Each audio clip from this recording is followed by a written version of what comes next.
اسے مانتی ہے دنیا، اسے ڈھونڈتی ہے منزل،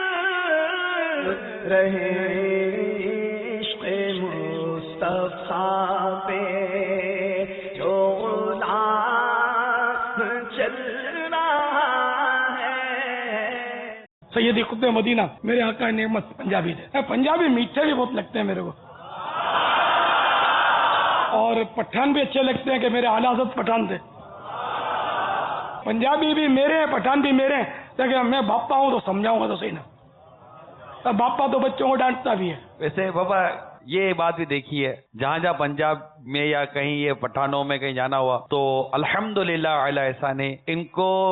اب میمنت سے اتنی محبت ہے کیونکہ یہ جانتے کہ ہمارا پیر میمن ہے۔ یہ محبت کا ایک ایسا رشتہ قائم ہو گیا دعوت اسلامی کے مدی ماحول کی برکت سے کہ مختلف قومیت کے لوگ دعوت اسلامی کی چھتری کے نیچے آ کر ایک دوسرے سے ایسی محبت کرنے لگے ہیں کہ یہ اپنی مثال آپ ہے۔ الحمدللہ دعوت اسلامی ایک ایسی چھتری ہے، اس کے نیچے سب کو آ جانا چاہیے۔ بے شک تعصب ختم ہو گیا، یہاں تک کہ ایک دور تھا دعوت اسلامی کا، تھوڑا سا ایک شہر میں یہ ہوا چلی تھی، اتاری جو تھے آپ نے پیر بھائی کر رہے تھے، میں نے اس پر بھی اعتراض کیا، میں نے کہا یہ دعوت اسلامی میں نہیں چلے گا، دعوت اسلامی آستانہ نہیں ہے، اگر پیر بھائی کریں گے تو نقشبندی کہاں جائیں گے، چشتی کہاں جائیں گے،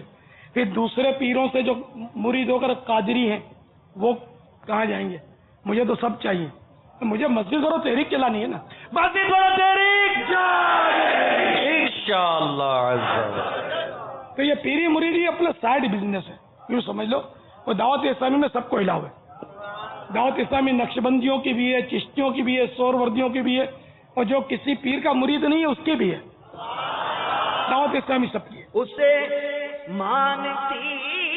ہے دنیا، اسے ڈھونڈتی ہے منزل، رہے عشق مصطفیٰ پہ